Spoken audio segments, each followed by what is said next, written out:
All right. Good evening, everyone. Welcome to the Thursday, December 11th Litchfield Budget Committee meeting. We'll call the meeting to order, and we'll start tonight with the Pledge of Allegiance. Pledge allegiance to the flag of the United States of America and to the republic for which it stands, one nation, under God, indivisible, with liberty and justice for all. All right. We have any review or additions to tonight's agenda? All right, seeing none, I'd like to make a couple of notes. Mr. Barca is absent this evening, and not dialing in, so we have 8 voting members, and we'll roll call on any motions pertaining to the budget. Next, we have public input. Do you have any public input this evening? Just state your name and address, please. Good evening. Good evening. Thank you. Ronald Blinas, 15 Riverview Circle. Just a couple of follow-up comments to what I spoke to last week, and a couple of points to note. Mr. Taylor, when he was commenting on my submission of a memo to the board, indicated that he didn't want to, felt it was needed to have a cost associated with it, or else it wasn't complete. Long story short, I didn't put any cost in it when I sent it to you and the school board, because I wanted to have people look at it from the context of staffing only. I didn't want to have dollars and cents being the driving issue. I really wanted my recommendations of why I thought the reductions should be considered, and some taken, to be the focus. But if you want a number, I think it's around $1.3 million if all the recommendations that I had in my memo were enacted. So there's the number. Long story short, I guess I don't know that it's going to come up in conversation then, so I'll just highlight what's in the memo that I sent. Essentially, what I looked at was 2 aspects within staffing of the school department. One's based upon the amount of minutes taught by teachers, particularly at LMS and Campbell High School, and then reductions in force at Campbell High School that I believe should be taken, that would be associated with bringing the class average up from 16.3 to 23. 23 being the stated target of the school board. In summation, the existing contract has language that says the teachers are to teach 5 periods a day and a supervisory period. I have information from a teacher that taught in 2015 and was actually on the LEA negotiating team in that time period, in which the school minutes were agreed to be 52 minutes, up from actually 50 in that time period. And the supervisory period, which was called enrichment at the time, was generally between 30 and 40 minutes. So if you, and specifically in that time period, every teacher taught 5 classes and had a supervisory period. So that totals up to 1,450 minutes. Information supplied by the school department indicates that currently at LMS is 1,210 minutes. So there's a discrepancy there. And that's the basis of why I believe we are not having our teachers teach the same level of effort that was in existence 10 years ago. That's the reduction at LMS. At GMS, I recommend a reduction of 1 because there was a class reduced last year, but if I understand it correctly, and from the conversation I heard, the position was not eliminated. It was absorbed or used somewhere else. So that's the GMS. And then the Campbell High School recommendations are related to what would staff be if the number of classes were reduced, and the average was 23. And then I applied a factor as well for the number of minutes of teaching. And so, in short, the recommendation is for one reduction at one at LMS. Litchfield calculates 4.1 teachers, and the total at CHS is 10.6. So that's in summation of the memo that I sent, and I gave the calculations for it. And like I said, I took a stab at what the cost would be, and I may be right, may be wrong. That's why I didn't want to do that, because I wanted my rationale to be looked at independently of cost. But there it is. The other thing I just want to ask is, Carrie, you mentioned last week when I brought up the on-site insight reports and mentioned that Griffin had a projected total of around over $7 million. LMS had the same. And you said, are you sure about those numbers Yeah. before we start throwing those around? And I sent you the spreadsheet. Okay, all right. Okay, He sent it to us. I sent it to the budget committee, yes. He sent it last week. Oh, totally missed it. So there's the numbers, summation, that verifies the numbers I was talking about. So essentially, and I had a note in there that's important to realize, is that at Griffin, the on-site insight reports done by the school department have a cost of $7.5 million thereabouts for maintenance of their building for 20 years. And an important factor in that is two things, is that includes about $1.1 million for repairs to the restore to service the 1930s building, and it includes allowances to maintain the portables for that same time period. So that's all in that 7.5. And if you take out the 1930s building and just maintain essentially what we're using at the moment, it's well under 6, compared to over 7 for LMS and over 13 for CHS. That's the numbers I was citing last week, and you said, are you sure about that? Oh, no, I thought you were tied more to the proposal that's coming forward next week, so I was like, whoa. But, yes, no, it's the report, it's not, to me, right now it's a report. I'm more interested in what the contractors come forward with. You understand? But that's what the, Yeah, My- I see your methodology. my basis for saying, that has not been fully vetted is why that's not an option.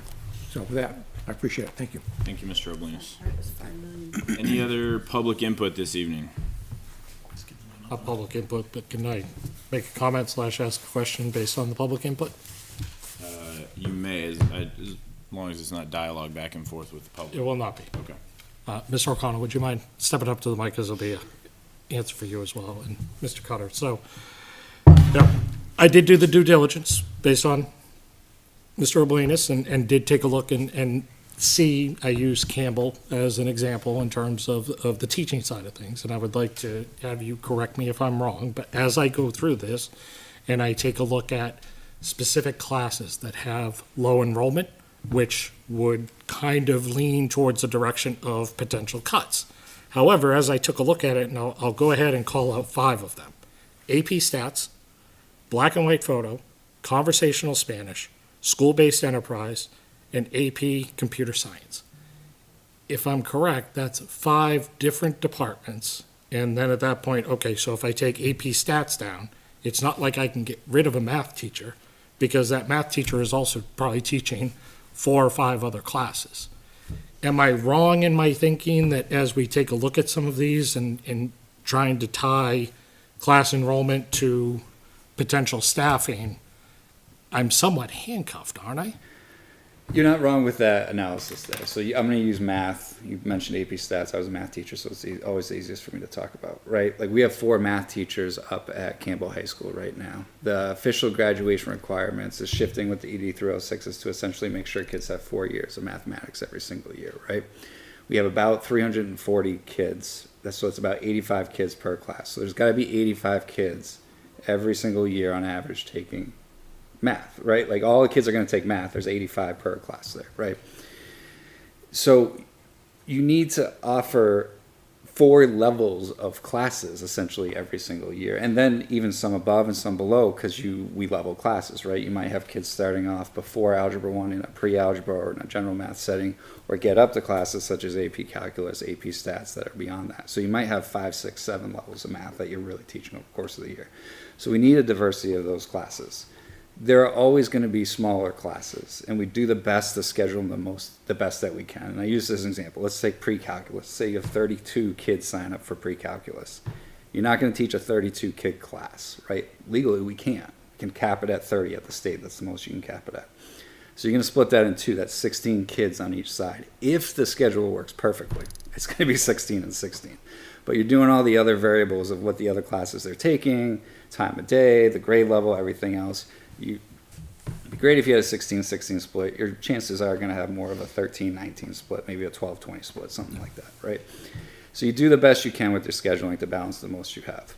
I have seen schools that reduce down to point teachers, right? They'll do a 0.8 math teacher or a 0.6 art teacher or this and that. I'll tell you from experience, it is incredibly challenged to fill those positions. You can take that risk, but why would someone take a part-time job if they can go get a full-time job? That's where we are from a business standpoint in education right now. There are plenty of full-time jobs for people. They don't have to take part-time jobs. So you're really putting yourself in a hole if you're not keeping people whole as teachers. Is there opportunities to have some part-time things? Business is one of the departments we do that at the high school. And it's a unique situation because the teacher's actually retired, right? So like he's not looking to teach full time, but that's an exception, not the rule, right? Like in a previous district I was at, rather than bring a position down to a point, we just eliminated the position because we knew it was impossible when we looked to fill it in a point position, right? Or the flip, we knew positions technically, if you want to go letter of the law, were 0.8s, but we were not finding 0.8s, so let's bump it up to a full position, right?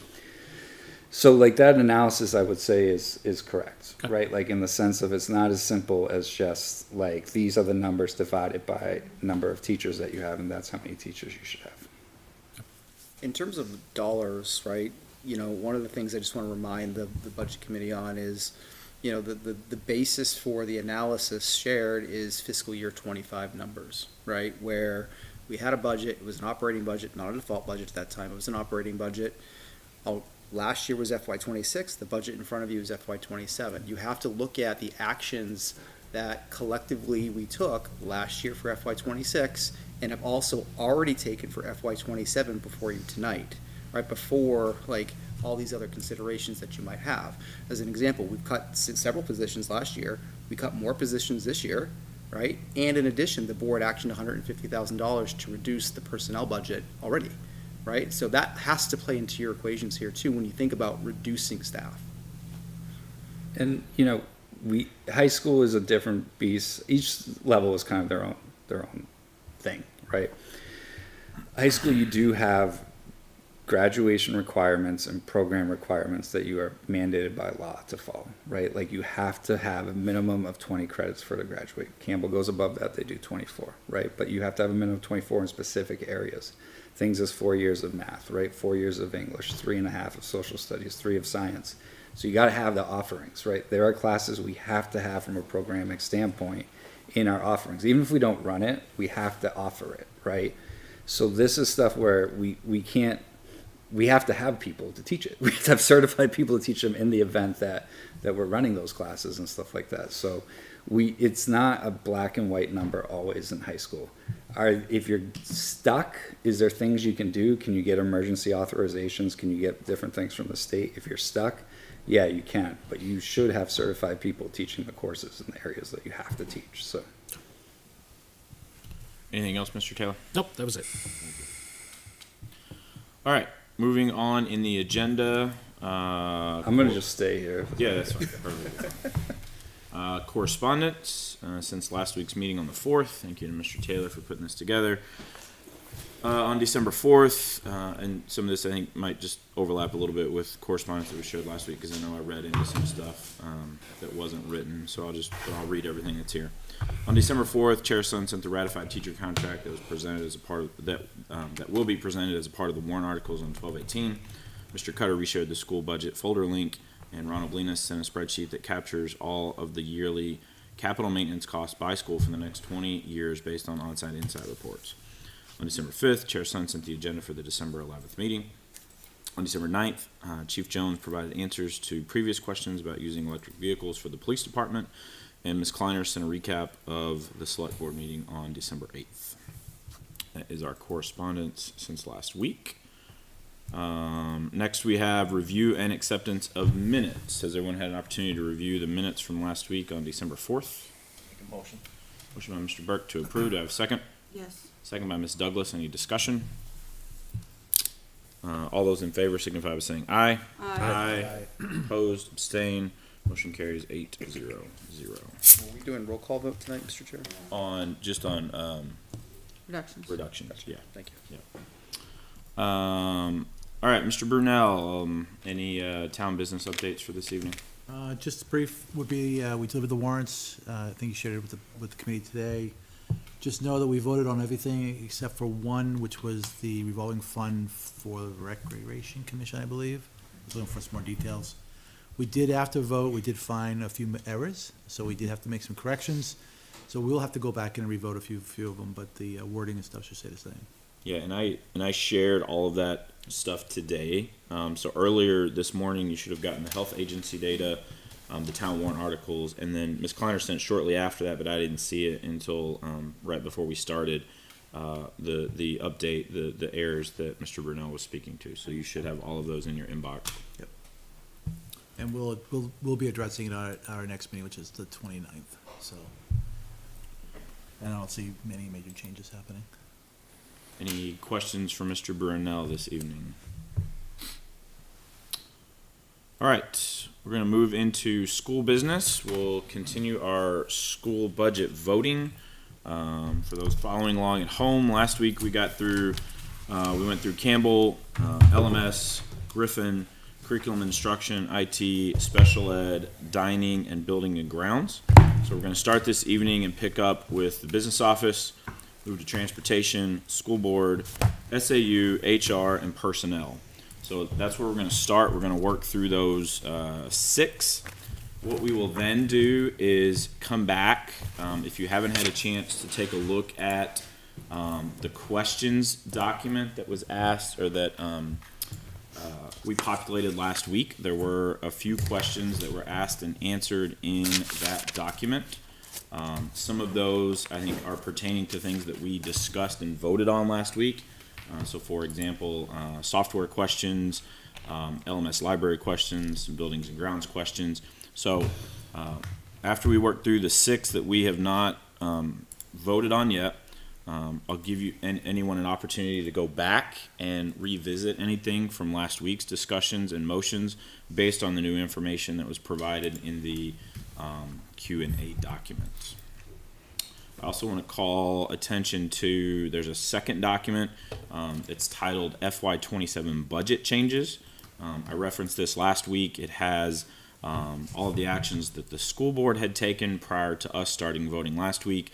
And then there's also a tab on there that says BC changes that references actions that we took last week. So we'll continue to add to that based on any actions that are taken this evening. All right, so we're going to start this evening with business office. Before we jump into that, I do just want to address last week. I want to make sure I sent an email to the group. It was not read into correspondence.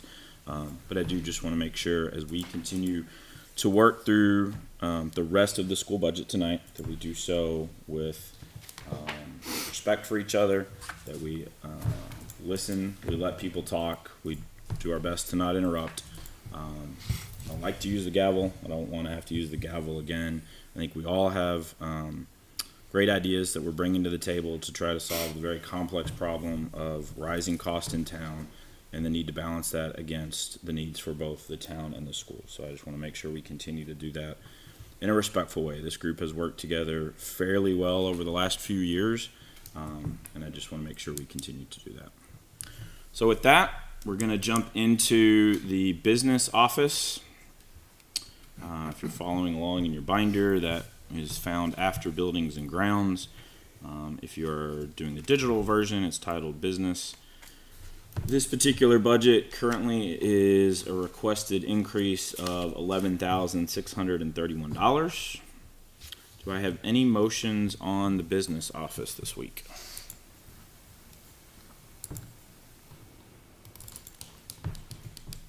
So for line 446, is that 8% increase actual or is that estimated? That's actual. Okay, What page is that? page 1. It's really And is not- that due to the fact that the default budget could not handle your annual software increase, or is that actually like in the contract that it's 8% for the year? It's 8%. It's, yeah, it's consistent, unfortunately.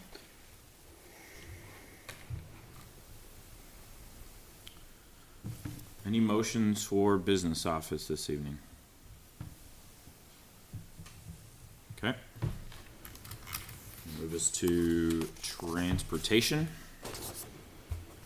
It's a fairly straightforward one pager that has an increase of $61,914 that's tied to our contract. Any motions or questions on transportation? It's like the fire hydrants, there's nothing you can do about it. A good analogy. Betamaxes. All right, keeping us moving right along. Next we have Buses, which we've done.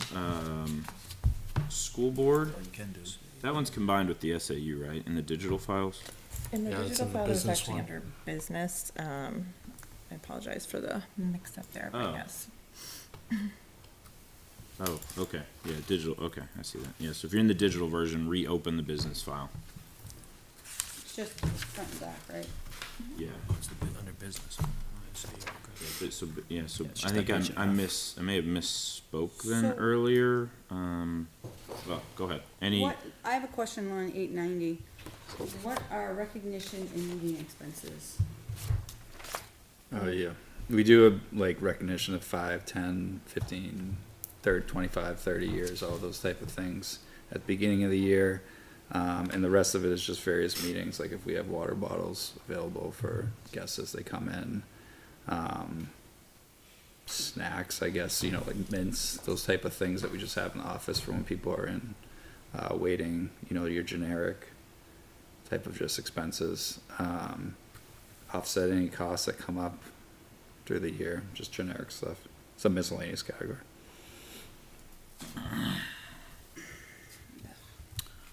any motions for school board this evening? Okay. SAU. SAU currently has a reduction of $1,452. Any motions for SAU?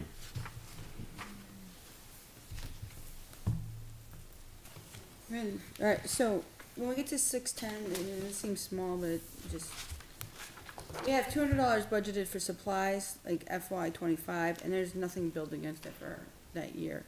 Is this a placeholder? Is it something we actually plan to use? Like, Which one is it? SAU? line 610, general office supplies. You have $200 for the past, well, since 2025. Previously, there's nothing built against it. 2025, you actually have the actual and the budget. So the budget shows 200, shows nothing logged against it. I mean, if that's the case, You're still in school board. well, Do you wanna go back to school board? It's the Well, SEU that's- file, yeah. what? I'm not in the files. It was, where is it here? Where's it in my binder? School board? Oh, it's out of order. It's before the school board. Did you wanna go back to I the think I was school- probably looking at the wrong one when I did. That's fine. It's $200. I have bigger fish to fry. Okay, so staying with the SAU then. SAU should be after school board. No, it's before. 4 in the binder, which is what messed, that's where the recognition expenses are. I was backwards on that. Any motions for, SAU this evening? All right, next we have HR. HR, also essentially a one-pager, currently has a reduction of $2,522. Any motions for this one?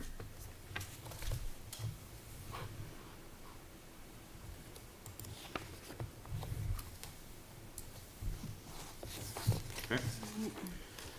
All right, I'm gonna move us to personnel. In the digital file, that one is called salaries. A lot of pages to this one. This is excludes food service or doesn't? Correct, food service is I separate. could have put them together so that we should look at. This one currently has a increase of $577,780. Do I have any motions for personnel this evening? Well, I do. Okay, go ahead. Page 2. Page 2. GMS regular education. So looking through the numbers, looking at school policy, we have 18 positions. I'm not gonna go teachers, these are positions. Just keeping it non-emotional here. 5 for first, 5 for second, 4 for third, 4 for fourth. Looking at the projections and applying what has before a recent change, I think, there was a long-standing school class size policy. Applying that policy would yield 4 teachers for first, 4 for first, 4 for second, 4 for third, 3 for fourth. So would be actually, based on school policy, would be 15. That's not even taking into account that kindergarten is probably overstaffed as well. But I know how we feel about making sure that our littlest have the extra care, fine. The whole point is to help reduce special ed in the future. But we have 3 additional positions at GMS. So I would, based on this, if we had reduced, we currently budgeted first grade for 5 teachers, that's based on the projection, would be 13.6 students. Second would be 15, third would be 19.25, and 4 would be 17. If we reduce to the school policy of 4 for first, you bring class sizes to 17, which is still within the parameters. We reduce second grade to 4 teachers, you're at 18.75 within school parameters. Grade 3, keeping it at 4 because that's 19.25 within school parameters. And fourth grade, reducing to 3, brings you to 22.67, which is below the max of 23. So to me, taking a motion out of it and staying within the school policy, there should be a reduction of 3. So I would make a 3. So assuming $50,000 per teacher, plus about 58% based on what I could calculate for benefits, 150 times 1 should be a reduction of 237,000. So I would make a motion to reduce this line by 237,000. So a motion by Ms. Douglas to reduce GMS regular education, line 110 salaries by $237,000. Do I have a second? Second. Second by Mr. Taylor. Discussion. So as stated, it's bringing it in line with class sizes that had long been used within this town. Recognizing that, but looking at the warrant articles, there's some big ticket items on there. In order to demonstrate to the community that we have done the best we can to limit the impact, we really need to look at where we can make reasonable reductions to ease the hit that people are gonna face when asked to make the sacrifices for what we are explaining on both the town and the school side is needs. This is an area where reductions can be made and still be within compliance of the school policy. I think the only one that going through your numbers, I hear your logic and thank you for, I think, connecting that back to policy, because I think that's the best way to approach this conversation. Can I just ask before we go, I don't have it in front of me, do you have the numbers projected for next year? I do have that pulled up. You want me to read it to you real Yeah, if quick? you could Yeah. just for each grade. So enrollment projections, and I'm just gonna do first, second, third, and fourth, because Yep. that's what this is That's about. all First I'm grade enrollment projection is 68 for first grade, second grade 75, third grade 77, fourth grade 68. Thank you. The only one that I think made me kind of turn my head a little bit was the fourth grade number. That one seemed very high. Well, in the past, we strove for 21. So I was comparing it just to the Yeah. other class sizes. Again, I heard you say it Yeah. was within policy, which because traditionally, the school policy trigger for a fifth teacher was 83. We're not near any 83 in this case. So Carrie, quick clarifying question. Did you say that you are doing it based on a salary of 50,000? Yeah, I was being low end. Okay, so let me ask something. Would you be, I have the same squeamishness about the fourth grade one being a little bit too close, but could we take a look at, at that point, the two lowest salaries plus benefits and meet somewhere in between? Could I just remind the board, right, so when you're looking at this budget particularly, the budget that you're looking at has the I just lost my page, the $577,000 bottom line increase, right, on page 44, whatever it was. This is directly the area where the board has already taken the $150,000 reduction, and our vision for that $150,000 reduction was at GMS. Again, I'm Throwing not, that out there. all right, but I'm not touching the reduction that I would propose for kindergarten. So So before- I feel like I've already left that for you. Before we leave that, where can I see that $150,000? Because you're looking at the PDFs, right? Yeah. In that the PDFs have not been updated in your folder from our I motions. thought Ms. Starling did update I those. believe it has. Let me just find the Okay. line. Yeah, if you can just point us to that page and line item that Mr. Cutter's referencing. Other discussion on the motion at hand? I'm just telling you what, the base minimum reduction on a low-end salary, I believe should be. If there is another number that the group is willing to come to, you can do that.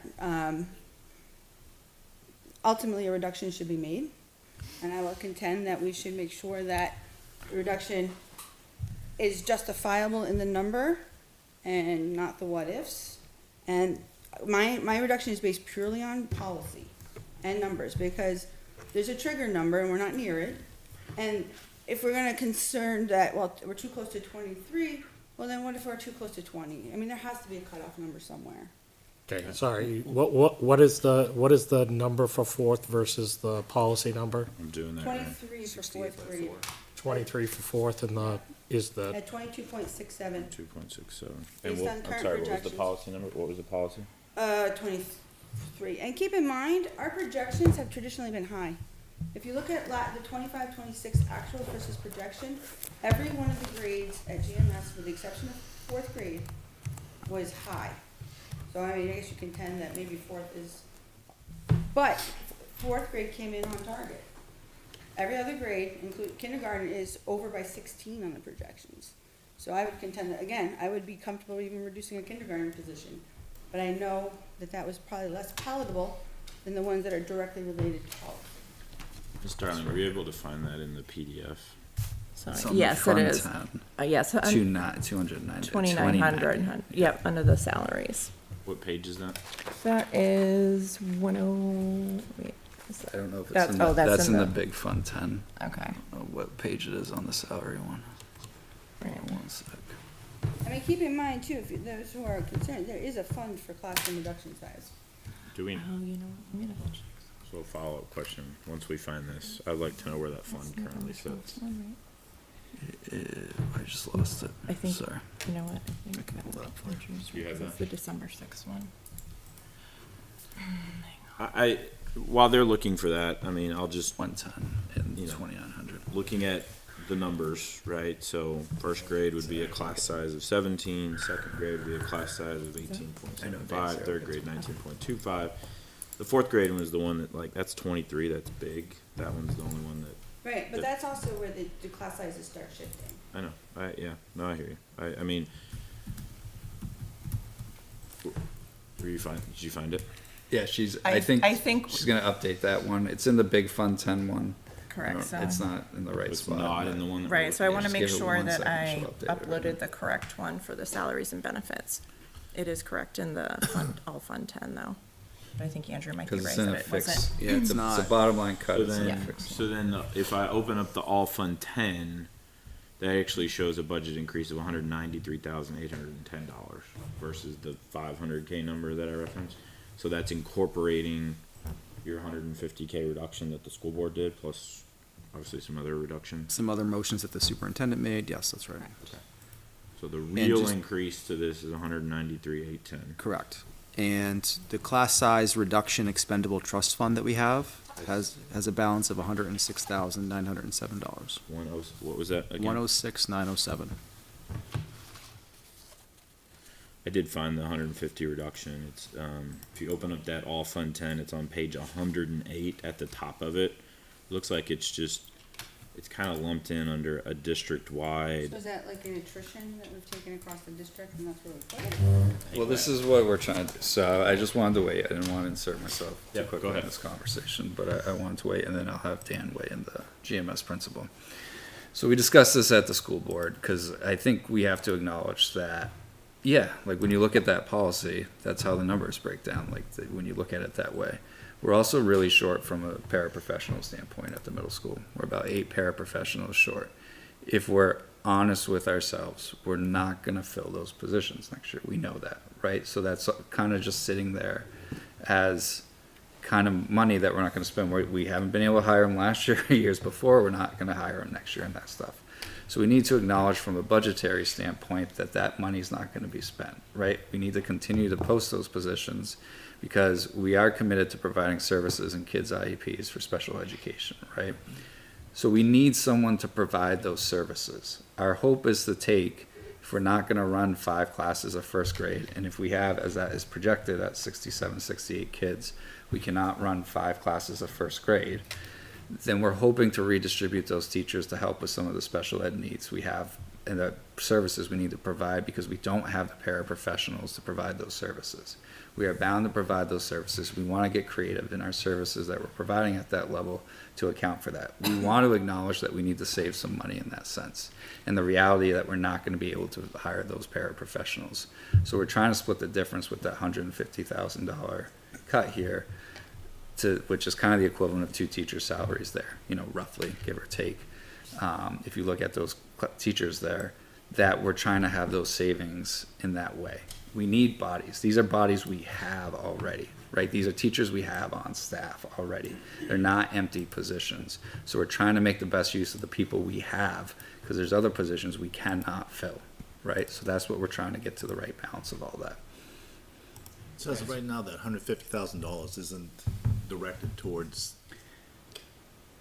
No, Any and positions just to play out different things, it's just right? kind of like, it's taken out, but you don't know where it's taken out yet. Right, because there's some unknown to all this, right? And I wanted to, and I'm trying to be honest and upfront and reality with people, right? And I want to acknowledge that those numbers are what you say they are. I'm not gonna We agree dispute with that in any shape, right? And if we had a teacher like leave at GMS, I would likely say to Dan, don't hire that position, right? Because the numbers say we don't need that position. Wait, right? But we also already have people on staff, and I would like to keep those people, right? They're good people. They're people that, some of these people live in our community, right? Like, I want to keep the good people in. We have a need for it because we have all these special ed paraprofessional positions we can't fill. So let's repurpose the people we have already in-house to help provide those needs that we have for those kids, while acknowledging that, like, from just a straight money, we're never going to spend that money associated with the bulk of those paraprofessionals on those people, right? So 2 questions.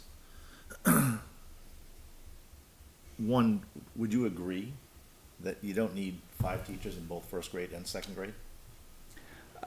Based upon like those numbers that we're projecting there, I think it would be challenging to have in both first and second, yeah. Okay. If I'm being completely honest, yeah. Yeah, and the other is, again, these teachers run the contract. You can't force them to then turn around and do para work, correct? I'm not asking them to do para work. That's not, and I want to be careful with that. It's not turning around and doing para. A bunch of our teachers in elementary are certified in special education as well. So we can repurpose some of the supports, and instead of in an IP writing it as, say, paraprofessionals in the classroom providing support, maybe the support now is a breakout group with a certified teacher to work on skills, right, in a small group setting within the class, within the building. Just, and I don't want to get too far into the weeds on this, because that type of discussion is not our purview, but I do think it's good context just to help me wrap my head around that. If that played out that way, would that particular teacher, let's say it's a first or second grade teacher, have like multiple small groups throughout the day of kids rotating through, and like that's what their schedule, that's what their day would Yeah, look so like with some of our special educators right now, right, who are just special ed teachers and not classroom teacher, they're pushing in the classrooms, right, and they're providing some support, or they're doing pull-out support as well, right, where they're taking kids in small groups and going to the special ed classroom and giving intervention work and support work and those type of things. I think that's a useful endeavor. I think we could continue that. That's good for kids just beyond special ed. By the way, we have to do it for our identified kids, but it's a good strategy beyond that. At those grades, they've introduced their own kind of win block, they call it, right, where they rotate and go to different groups. And I know they're incorporating special ed in that. So say third grade, I was subbing at third grade, so that's the one that popped in my head. They have a win block period for about 45 minutes. Reading was what they were doing that day. And they were kind of like placed in their reading level, if that makes sense. It wasn't a hard cut by that, but kids would leave the room and go to a different location. Some of them went to a special ed location. my third to get grader does support. that. Yeah. So- okay, that's helpful. Thank you. What is your number one headwind when it comes to filling these para positions? What's Is that? What's your number one headwind as far as filling the para positions? Is it pay, or is it the fact that it's part-time? with We no just benefits? can't, I mean, it's not a unique Litchfield, it's an education issue. Like, people just are not applying for these jobs. I mean, I think pay is part of it, right? Like, I think it's very hard being a paraprofessional, and you can do other jobs for the equivalent amount of money. Like, I say this not to pick on people who work at Dunkin' Donuts, but if you can get more money to work at Dunkin' Donuts versus working as a paraprofessional in a school, you're gonna think twice about it. So let me get to the crux of my question then. As part of your overall strategy as far as reductions are concerned, why then, I mean, and again, I want to be careful as far as how I say it, Yeah. that you're not having teachers be paras, Correct. but providing those support services. It seems to me that a teacher's salary that you're going to go ahead and keep in order to provide those services is way overpaying based on Yep. their particular contract.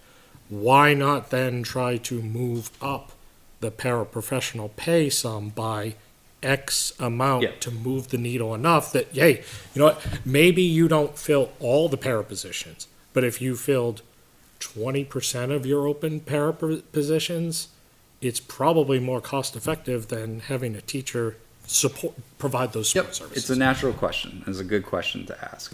I think when you have a certified teacher, you can just do more. And that's not a knock on our paraprofessionals, right? But many of them aren't trained beyond what we trained them with like education. Now they learn when they're in the setting, they pick up skills, they do different things, and our paras are excellent at providing support. But a certified teacher just has a different skill set, and we can do more with them, right? Like they can go into a classroom and legitimately co-teach because they have a teaching certification and teaching background. I don't want to get into a whole philosophy thing, but like the field of education has to look at special education differently. Like we have to remake what we're doing it. Like the model of like classroom teacher and a 2 or 3 paraprofessionals like in a classroom just is not sustainable anymore, right? Like we cannot find the people to fill the paraprofessional role. There are districts that are dumping money into that role and are still having hiring challenges. I mean, we're starting to face hiring challenges with teachers, let alone the paraprofessional position, right? Like especially in the area of special education, we have multiple open positions right now as special ed teachers in the district. And again, we're not unique by that. So I'm trying to look for the district. I don't want our qualified people to leave if we have them in-house already, if there's some way we can hold on to them and use them in some way that's creative and different than the normal approach, because the normal approach for years and years is broken in special ed, and we need to do something different. Now, you said you wanted Mr. Mitchell to have an opportunity to speak. Yep. Hi, thank you everyone. Brian actually stole most of my thunder. I really just wanted to say, just to make sure everyone realized that, when it comes to this conversation, we really did look at all of the positions, and when I say positions, really just the numbers, those unfilled. And if we go any further, we really are we're talking about the people here. And we have good people and want to look at them. I don't want to kind of correct my boss here too, but there are some instances where I would, as the leader of the school, maybe lobby the board to go against policy and have maybe some slightly smaller class sizes to account for the fact that when we don't have those filled positions of that para support, when we don't fill that position, that need doesn't go away. That need just shifts to the classroom position. And so maybe we don't get that class size target of 18, but when that need isn't filled in that class size of 18, when you have a class size that's maybe 15, then it makes it a little bit easier. And that need gets filled a little bit with a class size of 15 as opposed to a class size of 18. So we have to recognize that when that need isn't filled by those 8 to 11 support personnel that aren't there, that makes a difference when we can spread that need and that support a little further. So I just want to remind everyone, as you go through this discussion and make these considerations, we're no longer in the land of numbers on a spreadsheet and dollars. We're actually now talking about people, good people, and in some cases, as you are trying, and I commend you to look out for the taxpayers, but in some cases, you may actually be trying to protect taxpayers by possibly unemploying taxpayers. So just be very cautious, be very careful, and please, just protect the people, the good people that come to school every day at GMS and do good work as we try creatively to do the best with what we have. So I just ask you to consider all of those things as you move forward with this vote. Thank you, Dan. Well said. Just a quick Go ahead. question. Yep. We have projections for first grade class for next year at 68. Do we have 2 years off from now what that projection for first grade looks like? Yeah, it's. Yeah, you should have it on the It's, phone. so I know we don't want to, I want to, again, Carrie was right, a couple things. My projections last year were way off on that kindergarten class. I don't know why, right? Like the birth rate, like that's the main It's gonna be catalyst of hard, it. right? 'Cause you It's have hard. kids coming from, you have Yeah. kids who maybe are leaving from private schools. Like, Yeah. It's gonna be a hard number, which is why the 27, 28 number I've circled, because right now it's an outlier. I don't understand why it's so much higher than all the other numbers. Yes. But you're in the low 80s. So on that one, and that's the one I kind of, and I know we don't want to necessarily go into what ifs, but I'm going to do a what if here, right?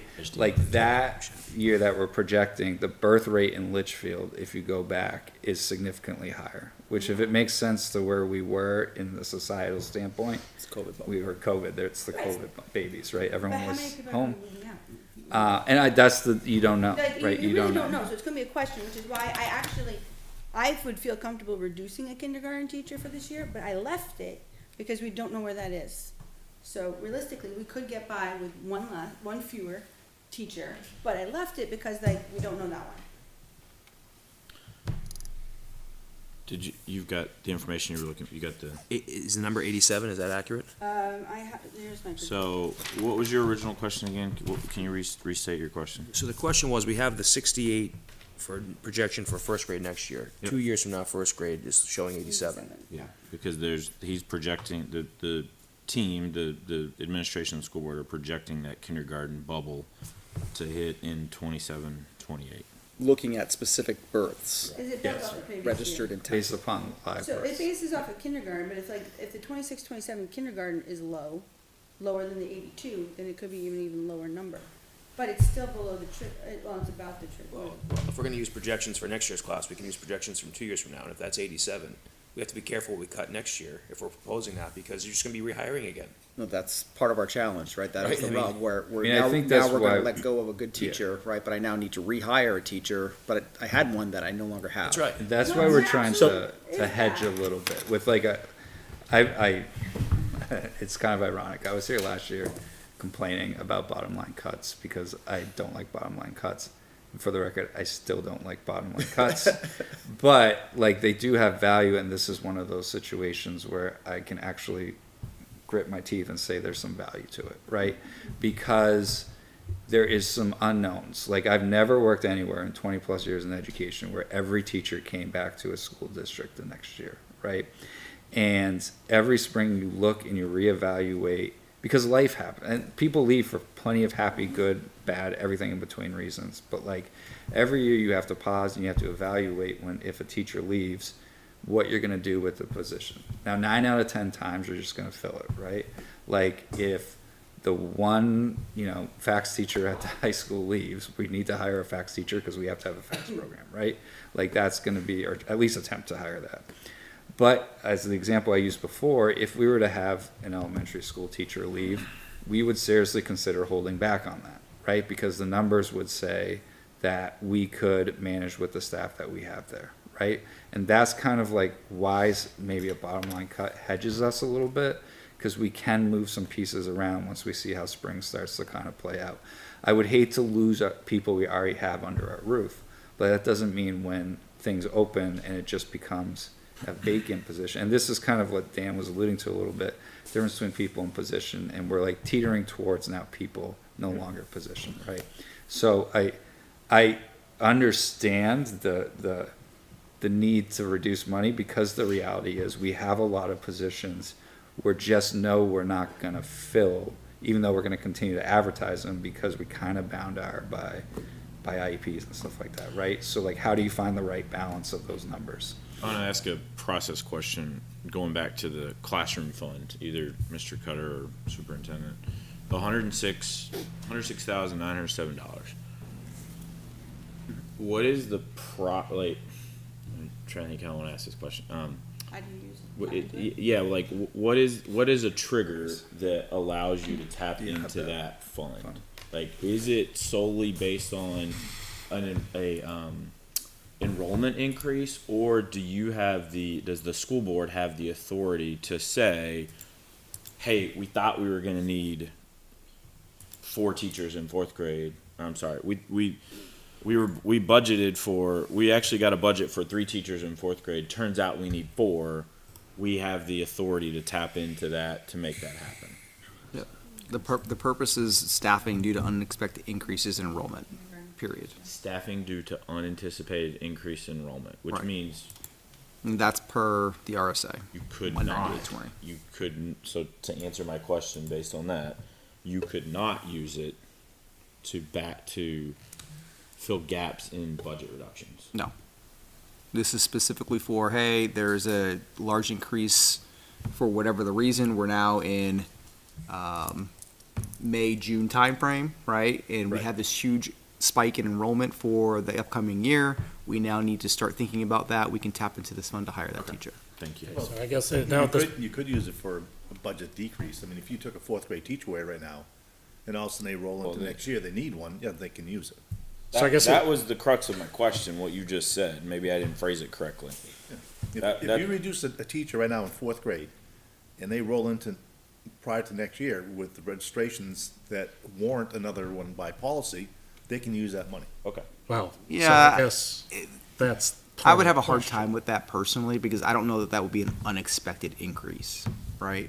So We we, went No, by. I'm not going by the numbers right now that are projected. I'm saying, let's say you have 10 students who move into the district. You now need another teacher because. sure, if you have that scenario where you have that increase. Well, that's what I'm yes. saying. Yeah, yeah, I'm not saying just because we cut one, you can right, add one. right. So I guess here's the hard part, because I agree with Mr. O'Connell, even though you don't like a bottom line cut. In this particular scenario, I think you had said during the original joint meeting, you had like 4 people that raised their hand and said, I'm thinking about retiring, right? Well, we had 4 severance requests. Okay, like, so as I part of mean, the you've process. got that piece there that you don't know, none of the 4, Could be 4 of the 0, 4. could be 4, could be 2, yeah. Et cetera. Yeah. I also agree that trying to, although I appreciate Ms. Douglas and going through and taking a look at it based on policy, I would hate to see a line cut on a specific grade.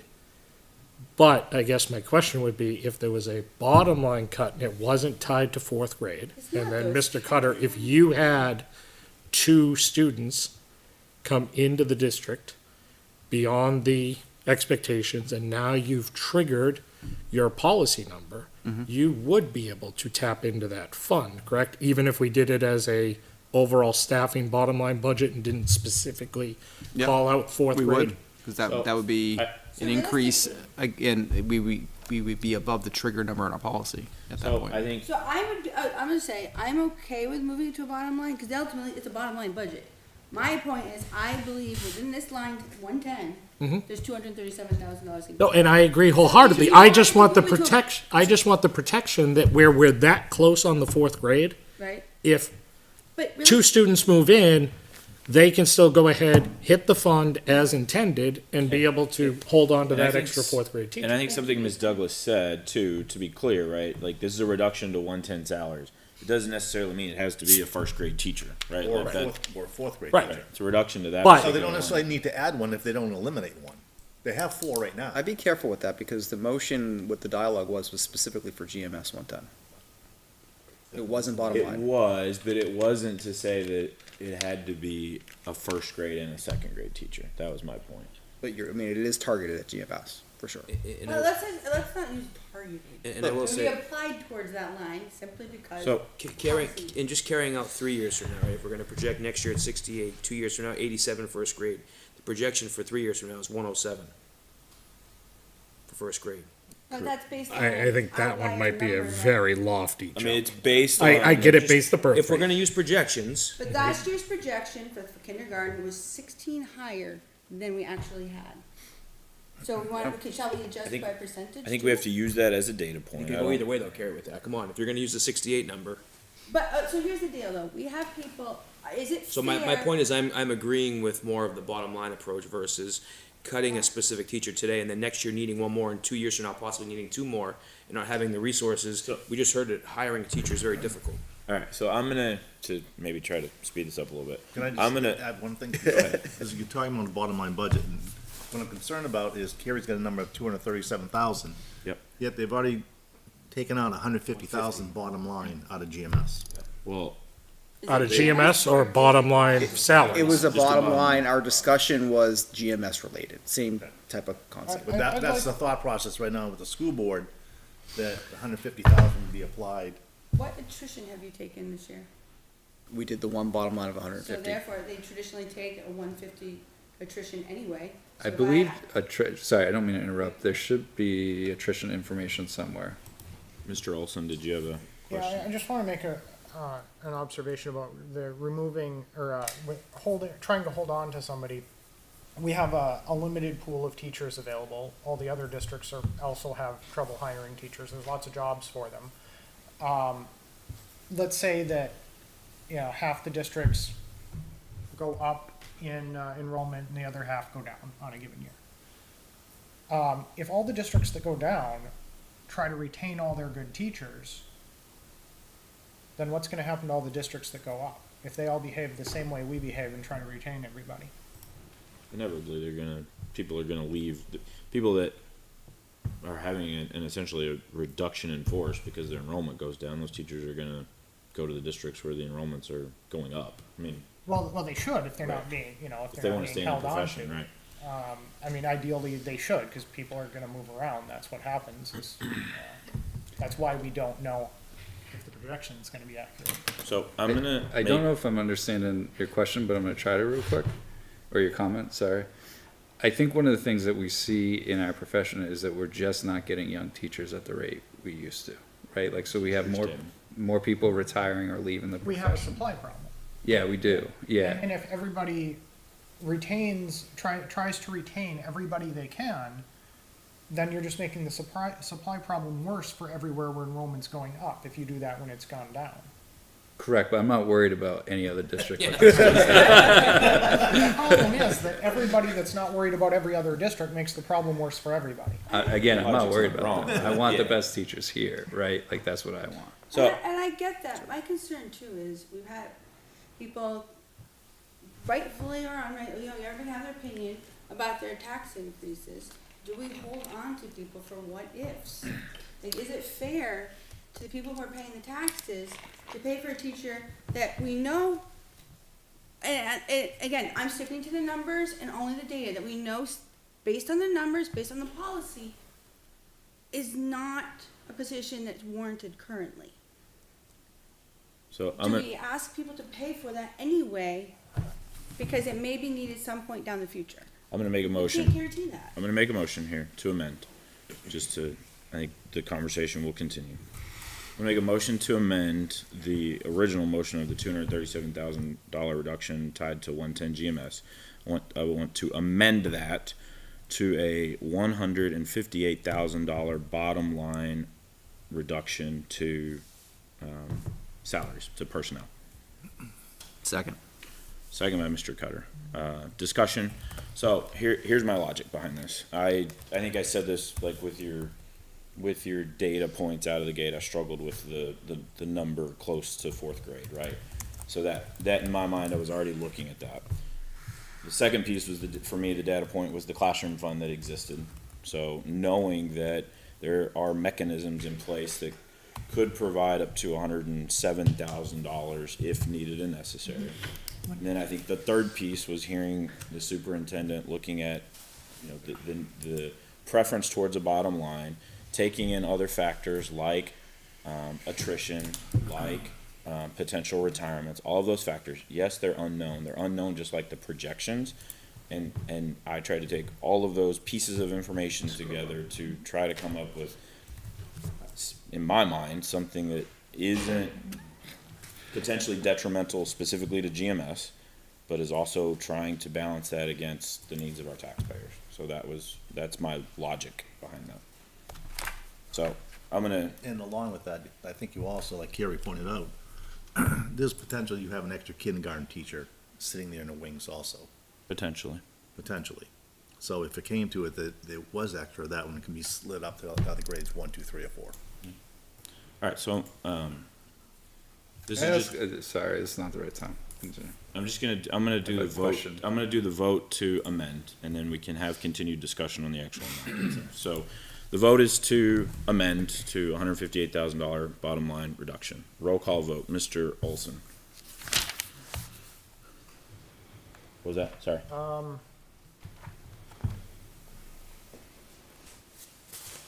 No. Mr. Cutter. Yes. Mr. Brunel. Yes.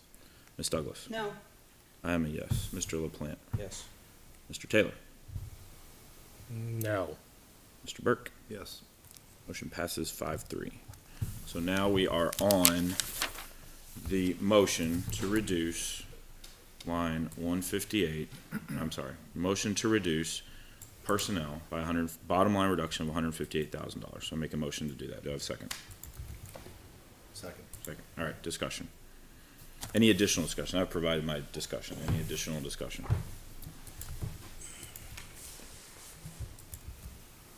I'm good with this amount. I thought Carrie's was responsible enough that we could also have other areas such as retirement, the kindergarten teacher shifting, we didn't even talk about how the enrollment may be dropping at Campbell. Yep. Based on smaller class sizes coming through. Yep. If I gotta take 157 or 158 or nothing, I'll take the 157 or 158. Ms. Douglas? I get where people are coming from. Like I said, I didn't touch kindergarten even though it could have been warranted. I don't think that this is fair to the taxpayers. I will take the reduction if that's what is available, but I don't think it's fair.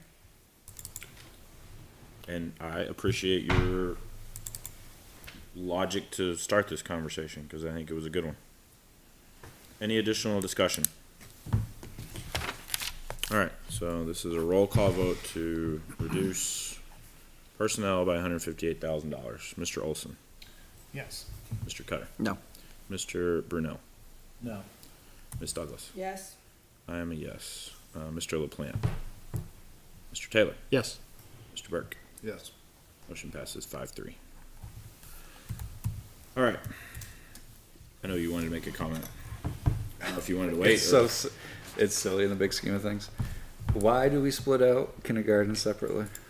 because it was an add-on. It used to be carried it was put in under a warrant article and it was kept separately and we added it so we could capture the full cost of it.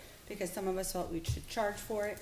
You mean split out in the budget? Is that your Yeah. Yeah, question? I mean, at any point, you guys can consolidate it at this point. That's a good question. I don't know the answer to that. It's Like if because we of were, how I it was mean, written this down. year is this year, but like next year, if we were just to consolidate that, No, it makes sense, it was, Projections too, isn't it? that Isn't it broken down in the projections also?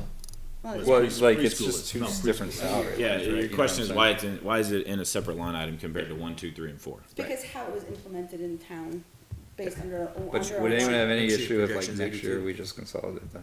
Great. I'm actually surprised that hasn't happened yet.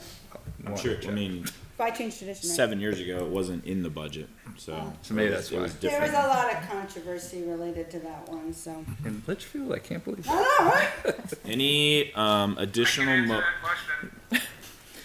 question. Do I want the answer now, or is that you tell me later answer? Because it's split out for the DOE 25 because it's not considered mandatory. Because Oh, Right, that look at makes that. sense. There's an answer. What was the Dan in answer? with the answer What for was the it? DOE Because of 25. Yeah, DOE 25, kindergarten's not considered. Because it's not mandated It's not at the mandated. state level. it's not mandated until age 6. Well, that's why. Got it. Thank you. For your purposes, though, at this point, it's accepted in town, so I guess. Might be easier for you to keep it separate though for your reporting. That it is for that. Yep. Any other motions on personnel this evening? Can you just help me understand, it started off this year with the technology services, page 43, 110 salaries, there was 4 positions there, now I think there's 3 under the Yes. IT and one got shifted somewhere else. Yep, we took the digital specialist, learning specialist job, and it's just, we put it under the curriculum director rather than the tech director. The job does probably equal amounts of curriculum and tech, but we just shifted it at curriculum because that's the person evaluating the position, so it just made sense to be in that department. So it's the same person, nothing else has changed other than shifting one. And it's not trying to move, we're just trying to line up who's evaluating who with the proper lines. Okay, thank you. Any other questions or motions on personnel this evening? I do have one question. Yep. So if I'm taking a look at the file, the salaries, Fund 10 with updated health, 11/12/2025.pdf, and we show an increase of 577,780. Am I safe in assuming that 577 does not include the school board's action of That's 150? correct. And I actually just updated in your folder, there's another salaries dated today's date. Got it. I see it. 12/11. Yeah, salaries fund 10 requested 12/11/25. So So that- realistically, that overall budget is going up 269,000. yeah. So The overall personnel one. so yeah, 780 less 158. Yeah, so it's going up $269,780. Is that what you said? Yes. Yes. Thank you. Is there a line item in here for I didn't see it, but frankly, I was too busy doing my other numbers to determine what the non-union salary increases are? It's not an individual line. We put it on everyone's salary so you can see the growth. It's 3 for administration and then 4 for non-administration support staff. So there's not a It's not like a bottom line amount, right? It's not like a sum. it's Former applied right administration to- had a bottom line that they Yeah. could divvy up how they see fit. This is a different approach. So what is the overall total of raises then? 4% seems, I get it, but there's a lot of people not getting that, so. Can we maybe that might not be. I think we had it in the original presentation way back in November. If you give us a second. I thought in the I might past it be was able around to pull it up. 30,000. What was that? I thought in the past it was around 30,000. Go Yeah. ahead, Holly. Holly might have it. Admin, so we did 3% for admin raises. You'll see that in each employee's line. Please note that you see technically 2 years of raises. This current year and next year, because last year we had it in the bottom line, we're gonna get back to the in people's lines. So for the administrators, for 3%, it's a total of $52,008. For, non-union support, we mirrored the support staff agreement at 4%. That's $51,962. And that's a total of $103,970. Is that times 2, or is that is times 2?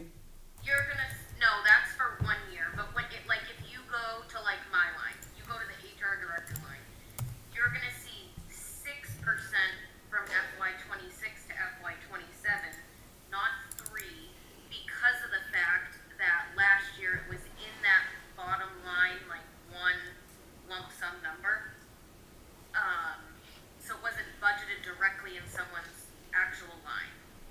So they received the increase by absorbing it in the budget, but not, it wasn't added to the budget. Because we have It to was go back added to the default. budget, it wasn't allocated to the individual person last No, year. what I'm saying, even though we were in a default, those personnel still received those raises. Correct. So then I Same way would, the town did it. no, that's fine, and I would do it for the town too, that since it was able to be absorbed in the existing budget, why do we need to add it twice?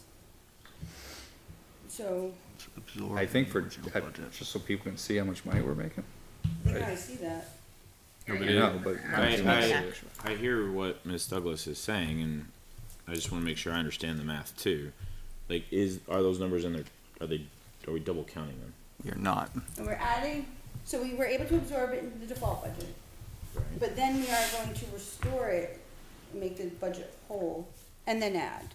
But my point would be, we were able to restore it within the default and still have money left over. I got you. So, I hear you. let's We're just add hoping it to have once. money left over. We're in that year right now. I hear you. I guess, I The understand. statement that you prioritize the people versus anything else. I mean, the town, They got their raise the though. town prioritized the employees and we did without other things to make sure the town got their increases. But there's still money at the end. There will be no money to the town at the end of this year. Don't trust me, there'll be no money. It's gonna snow this weekend. No money. No, and I get that, it's just, to me, it's like you were able to pay it, so take that off. I think you want to budget what you're actually gonna pay people though, right? What it Like, just means is you offset it from wherever the money came from originally. Like, that you're gonna, that's dangerous.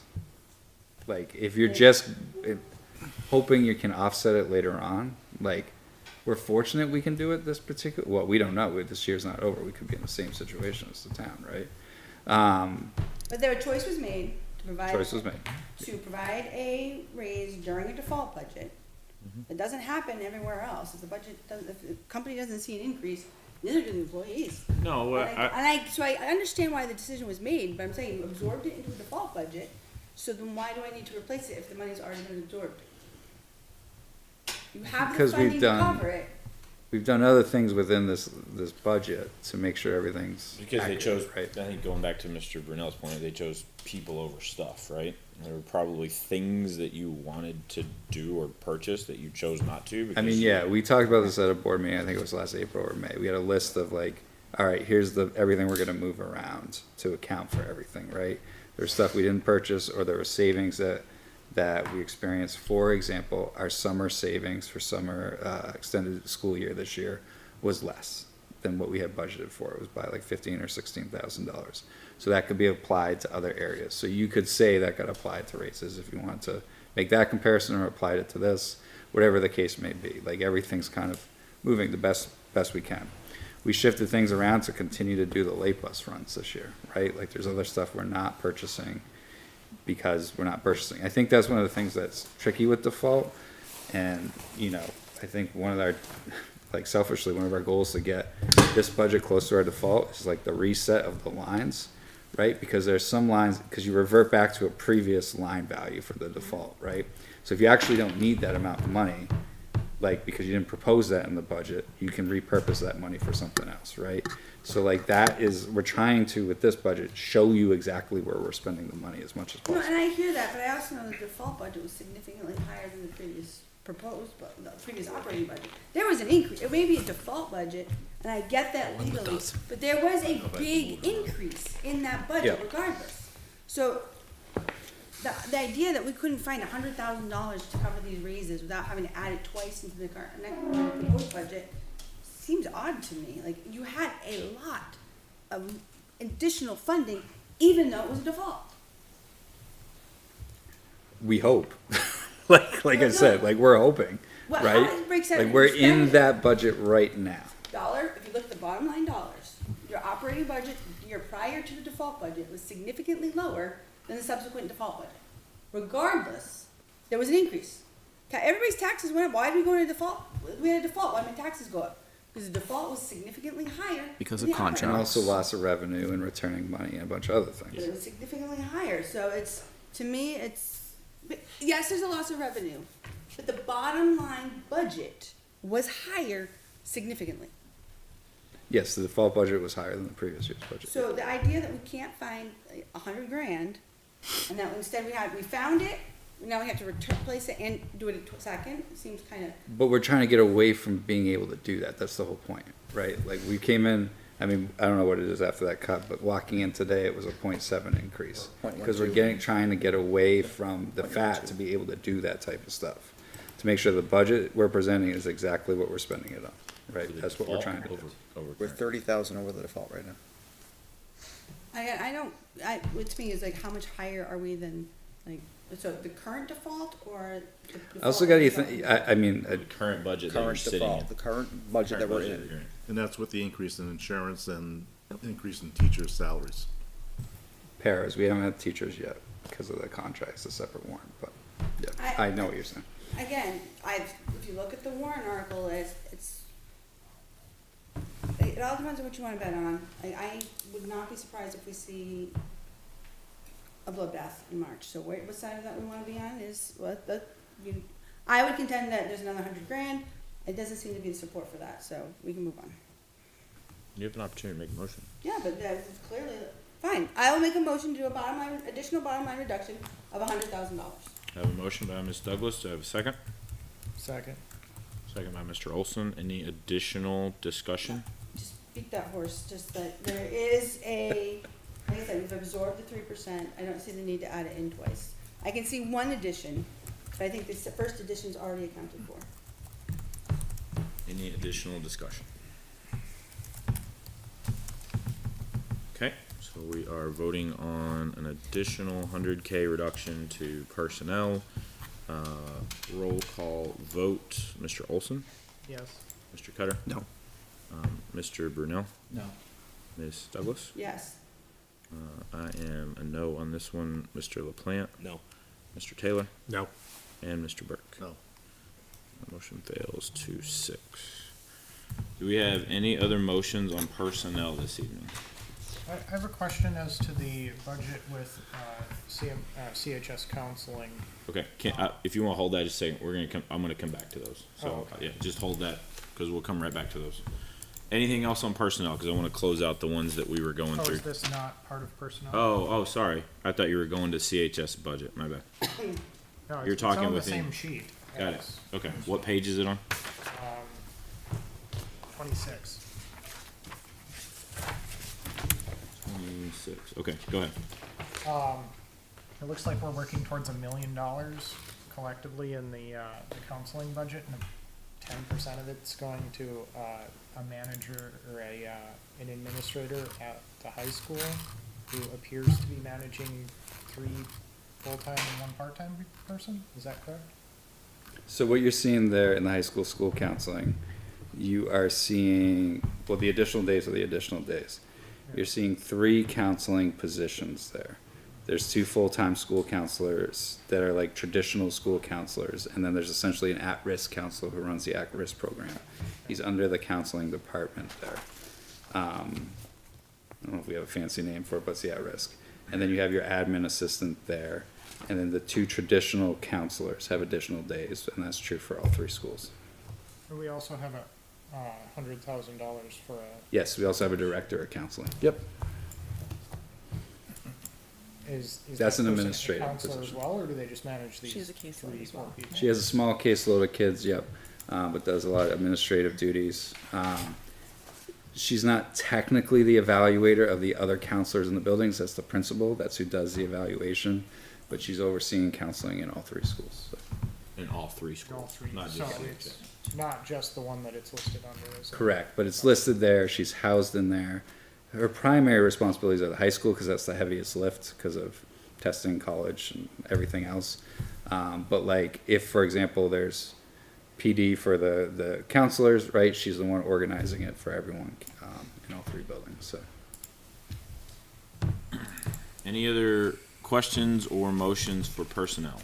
Page 24, under CHS Athletics, 110. Coaching salaries for the contract, are those the various stipends for the coaches? Yes, I think so. What line is it? 110. 10 salary. Yeah, the 117? Well, I'm looking, yeah, the 109. The total for the 109, budget. yeah, the 109 is the contracted stipends. there a breakout of them somewhere? In the contract, It's in- yeah. It's in the. Do we use all of them?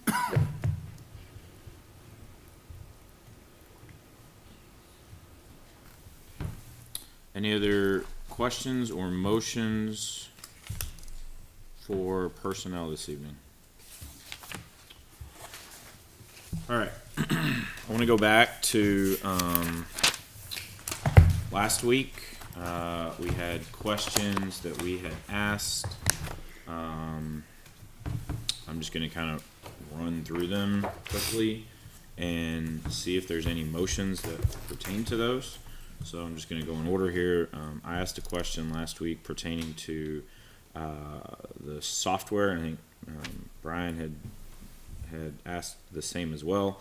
So there's a new file that sits in there that has a breakdown of those technology costs. That was the one. This was the line item that had like a $79,000 increase. I think. This one updated today, right? Yeah, yeah. It's highlight. These are highlighted in yellow. Yep. There's just two Yep. of them. So there's a I think a more detailed breakdown there that also shows has a screenshot over on the right that kind of shows I believe what the previous year's cost is. That what that image is? That's the current. That's the current. Okay. Yeah, just so you could see all the 21 items. Where's this at? If you click on the link, It's in the questions and answers document. there's a link under the answer. Yeah. Is that line 8 or no? What?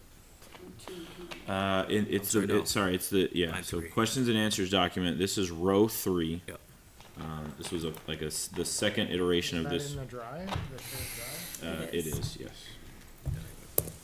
Second iteration of that question, which has a more detailed breakdown of the technology software applications, essentially showing what that was in FY25, FY26, and also FY27.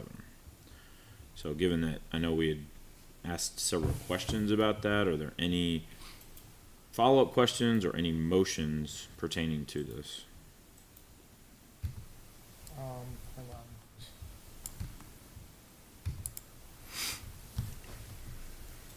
Okay, so Were you able to find it? I think so. I see some green on it that says decrease. Is that updated version of this?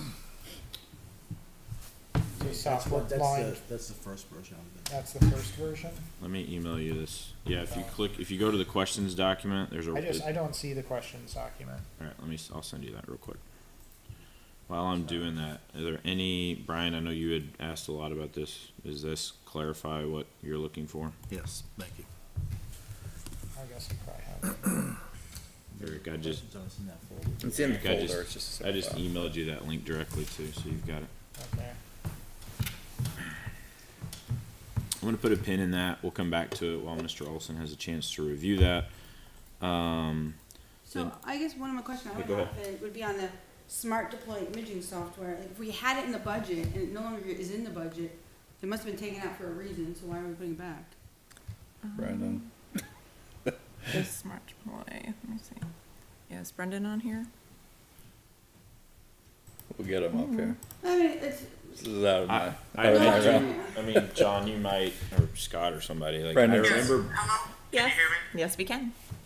Yep, so I can't explain or, try to describe why that was removed from the budget. It was, I think, a mistake for them to remove that line.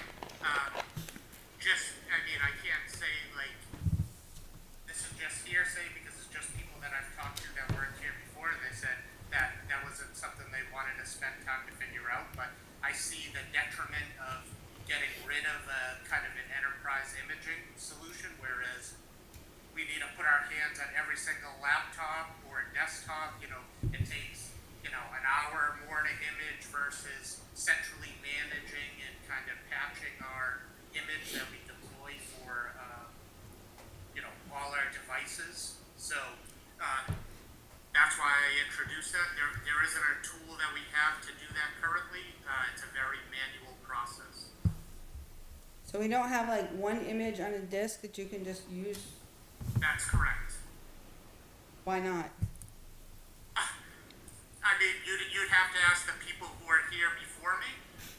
But I just don't think, I'm asking because creating one image to use across many doesn't cost $8,000. No, but the Sorry, tool, so correct, but there's driver support, there's multiple images where we might have an image for the, for admin assistants, where they may have particular software versus GMS, LMS, CHS. Those CHS and LMS lab computers have particular software that's installed, so that's what that does. It also allows for easier updates and patching or driver updates versus manually walking through every single classroom. You know, teachers can bring a device to us and we can plug it into the network and image it over the network. So is this a one-time expense or is this an annual thing? No, it's an annual cost. And Brendan, just to maybe double click on something, like that software also does the imaging itself in lieu of someone manually doing that, right? That's correct. So you build what's called a golden image. So I'd have a virtual machine. I set all my settings and how I want that to kind of be configured. And then I send that over to this software, which then I download tons of drivers. So all the different models that we have in the district, that kind of puts that together and makes that work. Okay, thank you. Yeah, I also don't understand why this is an expensive thing to do. I just re-imaged several computers last night and it doesn't cost me anything and it isn't particularly hard to do. It's like 2 lines. but when you're doing Well, I mean, if you get a 50 couple computers in one computers, we're charge, talking about You can batch it multiple though. Like, it's and not a we have complicated thing to do. without this type of software, you have to go out and touch every stringent machine. software You have requests. to touch for every each, machine. You don't have to do it. the district. I mean, you can automate it. I mean, So- I knew businesses back in, like the 90s that had systems where it just automatically redo the image every night. So, Mr. Chair, if there's a motion, Yeah, I was gonna say, like, I think we've asked and answered on this. If there's a motion on any, as it pertains to technology services software, I'll gladly entertain that. Can I see? There's a very small, is this the updated budget screen in this little window on here? Can't seem to expand it. I guess my other question, what is PDQ inventory deploy? Pretty damn quick. So that's, Fine, but like, what is its purpose? Because it's a new item. so it's an inventory scanning tool. It also allows us to deploy software or update things post-image. So whereas I could click, make a machine on the network, update something instead of getting my hands on it and having to re-image the whole machine. And like I said, the inventory piece is extremely important. It shows us what's live on our network and helps us kind of keep track. And then, the goal is to help budget and get our device numbers accurate and, keep them maintained. Just to be sure that it's clear that the town uses it. Any motions? I just, when I see that it's new, it means we've been operating without it, so like. So we're gonna if they're operating without it, they may have been using Microsoft's tools, and Microsoft tools they've actually decommissioned them, and they're going to more expensive tools. So if you don't have an inventory management, one, you don't have the inventory where your assets are on the network, and secondly, you don't have proper assurance that the software is being updated correctly to get away from concerns around malware and other security concerns. So it's a requirement. You have to have some kind of tool to do it. So I think, Mr. Olson, your question was, what is the line spend on this currently? So what is? Yeah, it's formatted weird in Yeah, so Google in- Docs here, and I can't really see what the total is. It says 37,000 above it, which clearly is not accurate. No, it's that was FY23 actual. So the current requested for this, the total requested for this line item is $125,850. 125,850. Okay. Correct.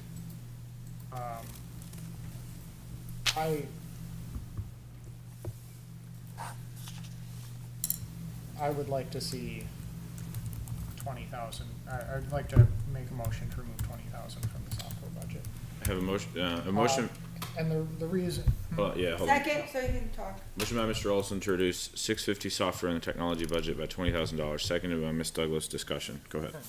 my reason for this is, and similar to some of the stuff I talked about on the town side, is that I think we're paying way too much for tools, which in many cases could be, in my opinion, just as good with free tools.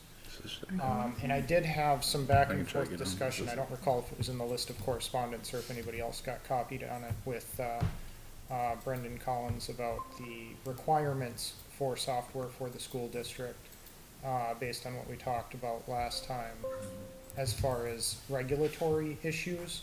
And I looked at the RSA about that, and that largely refers to personal information that's stored online, which isn't really relevant for the things I was talking about here, for most of this, because you're not storing students' personal information in, your PDF editor or your snapshots, or, that's not what those RSAs are actually about.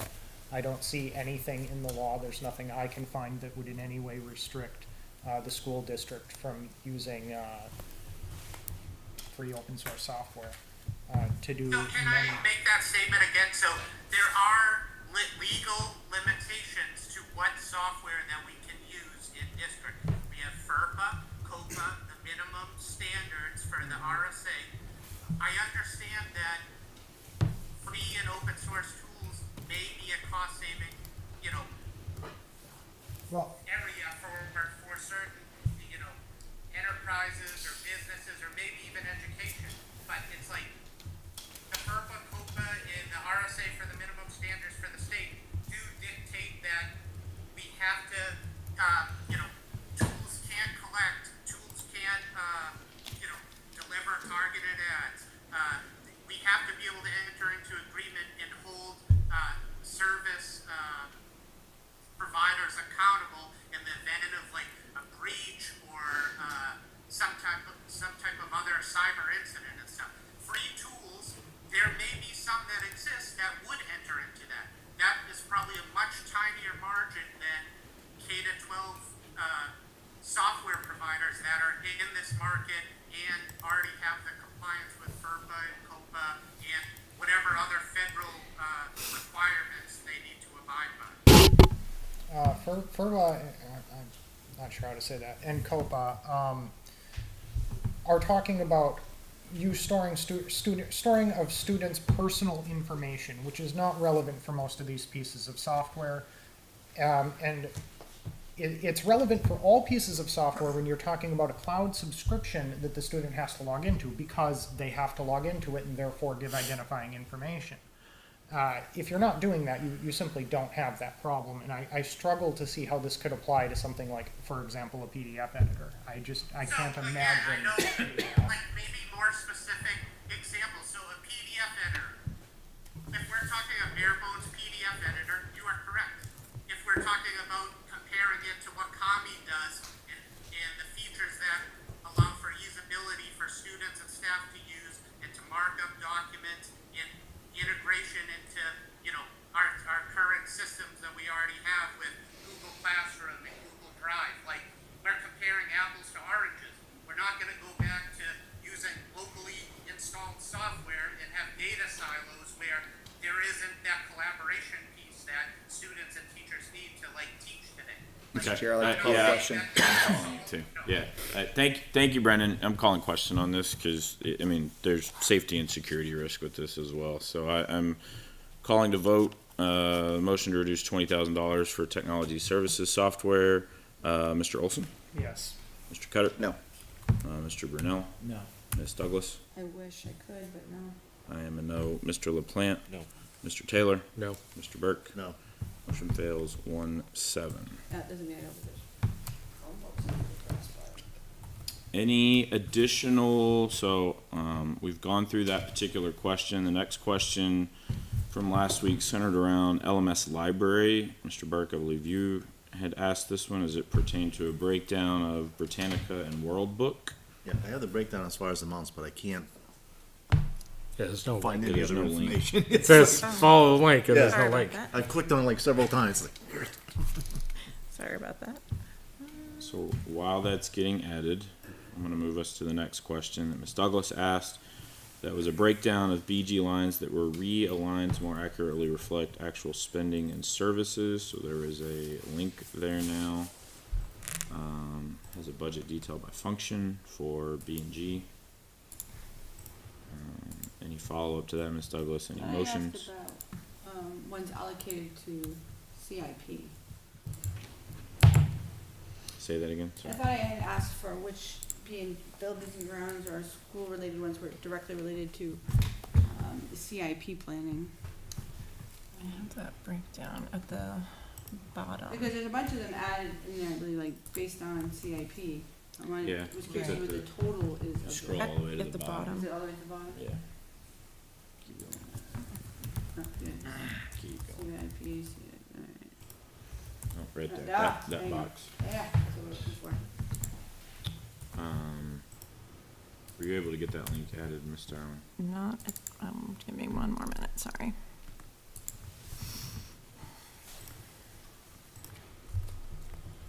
Do you want me to speak to what's on that document? Sure, while it's that'd be great. uploaded? Yes. So I went to Amy Provenzel to get more details on how much and what we're using. A few of those lines are combination lines that are split across the three schools. So middle schools, I believe, is a $285 small fraction of the portion for our portion of what's happening. On the document that we sent out, there's a breakout of how many hits and Should be uses there. our Britannica is getting used. An example of that is looking at April of 2025 at LMS alone, we had 114,000 uses of Britannica. So just showing you how much kids are using the research with the vetted sources. The document that Amy has included talks about how the tools differentiate and that they use both the rule book and the Britannica regularly for vetted sources that are safe for our students. There were 3,686 product sessions, 17,692 content views for us over 12 months. And they're essential tools for developing digitally literate learners with vetted sources that are safe for our students in 5 to 8 to research. Thank you. Any motions pertaining to that particular item? Ms. Douglas, any motions pertaining to your question on the CIP stuff with No, B and G? then. Yeah, we'll get there. I expected. And I'm glad to see that we're actually putting, HVAC monitoring back into our budget. All right, so that has taken us through all of our kind of initial voting for every department and school within the school budget. I want to kind of recap where we are right now. Is there any way we can make additional motions? Right now? Yep. Yes. Go Okay. ahead. I haven't So- closed it. Yeah. I didn't ask the question because I went and did my own research last time, but the motions that I'd like to make are on CHS, page 16. This You is ready? the CHS budget, right? Yep, CHS budget, page 16. Yep. Counseling services. Might as well rekindle the fire about professional services and PSATs. I'll take a different tact at this point. Hopefully, we don't need the gavel. So I did go ahead and use the enrollment projections. So I guess first, the motion that I'd like to make is to reduce line 330 by $1,458. Second. Motion by Mr. Taylor, second by Ms. Douglas. Discussion? 1,000. $1,458. So line 330. So going down from the 5,000. Got it. Discussion? Go ahead. Page 16. 16. Got it. All right, so if I take a look at the projections for each of those grades, I have 9th grade 86, 10th grade 84, 11th grade 81. I gave you a cushion of 3 additional students to each grade. Then did it multiplied times the amount of the test, whether it was $10, $16, or $15. That brings me to a budget number of $3,542, not $5,000, which I thought that 5,000 round number looked fishy in the first place, so thus the cut. What was your cushion on that? I added 3 students to each of the 3 grades as a cushion. Any additional discussion? Okay. Roll call vote. Mr. Olson? Sorry, what was the number Sorry, again? yeah, this is to reduce line 330 under professional services at CHS Counseling Services, professional services by $1,458. Yes. Mr. Cutter? No. Mr. Bruno? No. Ms. Douglas? Yes. I am a yes. Mr. LaPlante? No. Mr. Taylor? Yes. And Mr. Burke? Yes. Motion passes 5-3. Any additional motions? Yeah, I got 4 more in that department. Okay, Line 430, okay. looking to Page reduce 16. that particular line item 430 by $999. Motion to reduce 430 repairs and maintenance by $999, leaving $1. $999. Do I have a second? Yes. Second by Ms. Douglas. Discussion? Yep. You basically have not spent any money on that particular line item in the last 2 years. Last 3 years. Do we know why? Isn't that student moved to different? Hearing equipment, 504.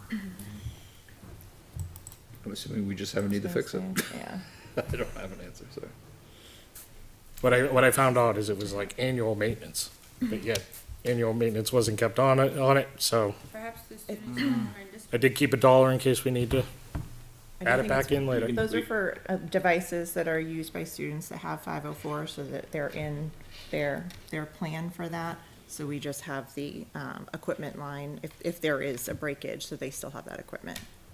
Is, We just haven't had any issues over the last 3 years. Correct. is there any calibration requirements or anything that we don't know about? Like every so many years you need to do something with it, or? That I'm not sure. Is Sarah Pooler on here? Do you have a, I don't know if she's on here. She was in the spreadsheet. She must be on it somewhere. Right. And what triggered it was it saying yearly maintenance and routine repairs. They generally get, serviced, and they're usually replaced or, I can't think of the word right now. Repaired. Repaired. They're generally replaced every, 3 to 4 years, so the fact that we haven't had to is knock on wood, means that the kids are doing a good job taking care of them. But if it hasn't been used or spent in the past 3 to 4 years, I just bring it up to speed, because they also get updated after probably a good, like, 4 or 5 years. Do we know when that equipment was purchased originally? It depends on each student is different. Okay, thank you. Any additional discussion? No, but I mean, I'm sure we could, if it became an issue, even if you reduce it to $1, whether you could use a tech fund, cause it's it's technology of some sort, or you could use it from the special ed fund, there should be an ability to absorb that. When we keep budgeting for things for the it might happens, over time, those it might happens adds up a Oh. lot. I mean, to me, it looks like there's not any yearly maintenance that occurs with it. Right. And it's more about, we would just need to purchase new equipment Right, for a new student that moved in or right. Placement of. replacement of, In which right? case, it could come out of if we were really concerned, It would be a different line item altogether. right. What's the cost of one unit, do we know? Sarah, you know how much one of these costs?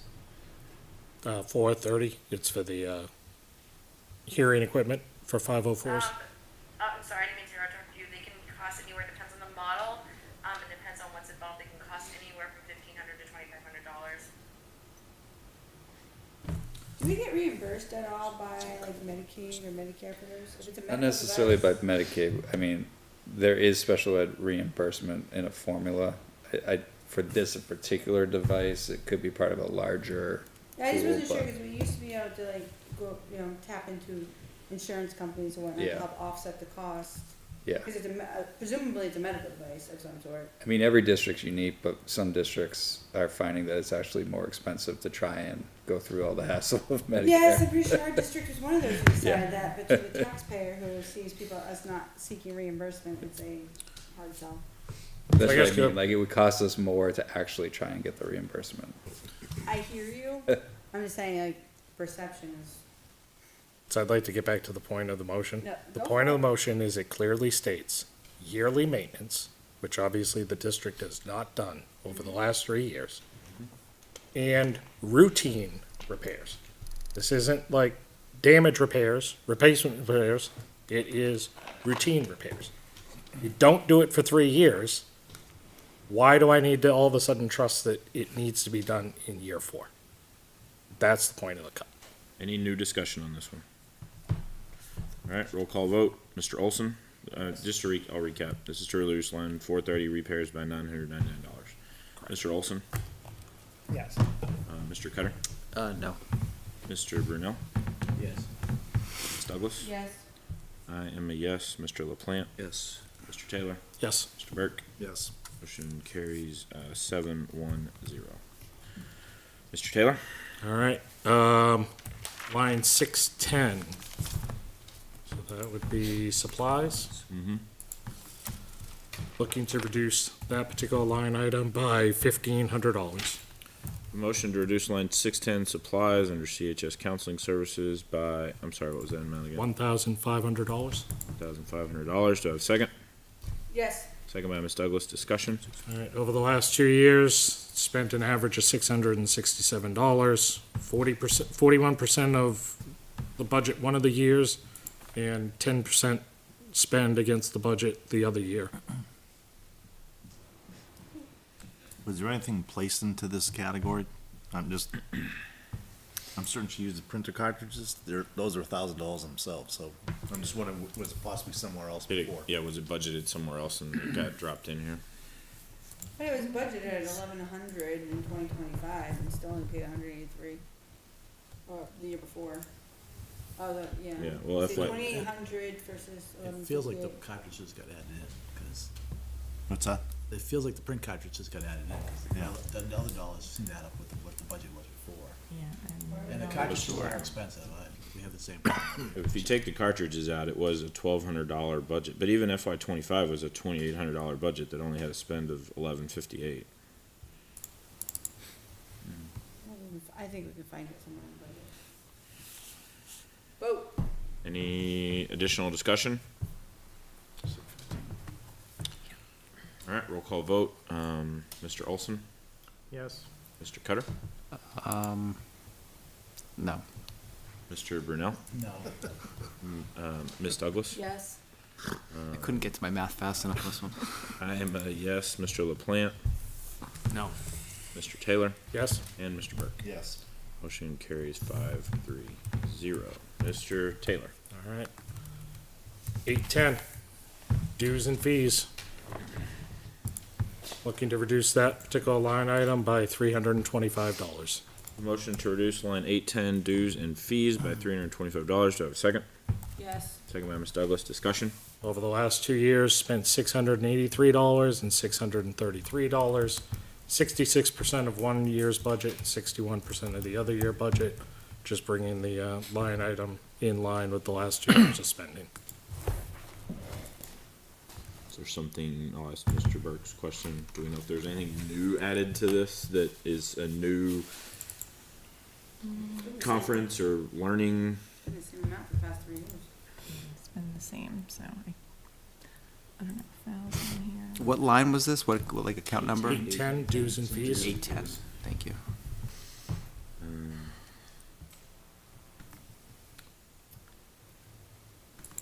So to your point then, it's been the same. Is there something that we're not doing that's been budgeted for? I mean, well, I can't speak with any confidence. I'm assuming just either someone hasn't gone on a conference or whatever the case may be, right? It just hasn't been spent. Any additional discussion? Okay, roll call vote. Mr. Olson, Yes. Mr. Cutter, Yes. Shocking. move my pen. Mr. Brunel. Ms. Douglas, Yes. I'm a yes. Mr. LaPlante, Yes. Mr. Taylor, Yes. Mr. Taylor, and Mr. Burke. Yes. Motion passes 8-0-0. See, we all can get along. That is a first. I've never gotten an 8-0. Is that everything you had? No, I actually have one more, sorry. All right, line 561, looking to reduce tuition by $3,000. We're still in the same. Yep, still in $3,000. I'm gonna ask you to give a little pause to that. I understand why you wanna make that motion, and I Mm-hmm. don't disagree with you, but I'm gonna give you some more context. Let's do the motion. I'll and do then- a second so you can Yeah, start let's talking. do the Yes, motion and we have please. discussion. Motion to reduce 561 by $3,000 by Mr. Taylor, seconded by Ms. Douglas. Discussion. Go ahead. I wanna be careful because I know some information about Londonderry Adult Ed that may not be public yet, so I gotta be careful here a little bit. But I'll try and do this in broad strokes. Okay, can I ask a question then, and maybe then we can just Yeah. put it to rest? Is there going to be potentially a drastic rate change that would skew the previous spend of the previous years? I believe there's a proposal in their budget process that's redoing the program altogether that could change the tuition costs radically. So we wanted to at least document here that we're not spending the money that's been budgeted in past years, but we're not 100% sure what the new rates are gonna be for us next year. The state did cut back on how much they were giving schools for adult education. Okay. So, wouldn't mind a little cushion here until we see what that. Tell you what, does I end will, up. I will table that one until we get to deliberative. And, I mean, obviously, we'll only know in terms of potentially what they may Yeah, I have, mean, but I know they're looking to redo their program. at least buy more time. Yeah. Okay, I appreciate that. Motion and second withdrawn. Yep. Any other motions this evening? Okay, so I'm gonna go back to, where I started earlier, but I've gotta readjust my numbers now. 1458, bear with me for just a second, 999, and, 1500. So, sorry, and 325. So, over the course of the last two meetings, the budget committee has reduced the school budget by $174,557.90.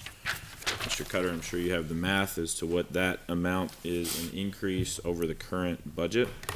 Yep, it is .10, and we are currently sitting at 27,500 above default. So the current proposed budget is .10 over the current budget that we are in, which it represents an increase of $27,500. Correct. Okay. The budget, as it sits right now, after budget committee motions, is $27,041,024. $27,041,025. 24. $24. Thank you. All right. Moving back to our agenda, bear with me just a minute, find it. So that concludes our voting for this evening. For folks watching at home, just a reminder that the Budget Committee still has opportunities to make motions as we continue through this process. I know Mr. Olson's new, so, just, I can say it publicly, just a good reminder for him being new to the process. Next week, we move into review of warrant articles. In early January, we vote on warrant articles, then we have a budget hearing, and then we have, deliberatives. At each of those meetings, there are still opportunities for any member to make motions. So be fair, I'll be an equal opportunity chair here to either the school or the town budget as we continue through the process before things are officially finalized. Okay. So concluding that portion of our agenda, any other school updates, Mr. Cutter? No, sir. Okay. All right, I'm gonna move us into member input, new business, school facilities. We did not meet because there's no additional information at this time. There will be a meeting, the community forum is next It's Monday. Monday. I guess I didn't look at my calendar what day the 15th was. All right, 15th. I hope everybody else can make it. I don't know that I can. Dang it. What time? Time and place again? 6 o'clock, At- CHS auditorium. CHS, yep. All right, I have a conflict this Sunday. I thought it was Tuesday. All right, so Monday, the 15th. Be there, learn more, make your voice heard. Thank you. CIP? Yeah, not Mrs. Cardo, though, did present the CIP plan to the Board of Selectmen. Okay. Thank you. Any other member input, new business this evening? Okay, our second public input session. I'll open up if there's any public input this evening. Right, you might get 9 o'clock. Seeing none, I will close public input. It's not gonna go off, actually. Just a reminder, our next committee meeting is next week, Thursday, December 18th. That will be a meeting where we will have presentations from both the town and the school on warrant articles, opportunities to ask questions. There is no voting that evening on the warrant articles, but everyone should have in their inbox draft warrant articles from the school, updated warrant articles from the town that were shared earlier today. If you have questions as you're starting your review process on those, send those to me, and we can share those in advance to either the town or the school side. Yeah, and hopefully, going into the budget committee meeting next week, we'll have a good view on Article 1, the proposed Article 1, and what those numbers look like. Are they picking one? Because it's option one, option two. Yeah, it'll be one that the board Alright, selects. I was Yeah. like, because that'll be It's- interesting it's how just that shakes out. It's both Wording, of us. wording differences. Okay. And with that, I will entertain a motion to adjourn. So made. Motion by Ms. Douglas, second by myself, and we are adjourned. Have a good evening, everyone. Thank you. No roll call vote on that? Apparently we're about to turn out. Yeah. Aye. You guys All those in favor, signify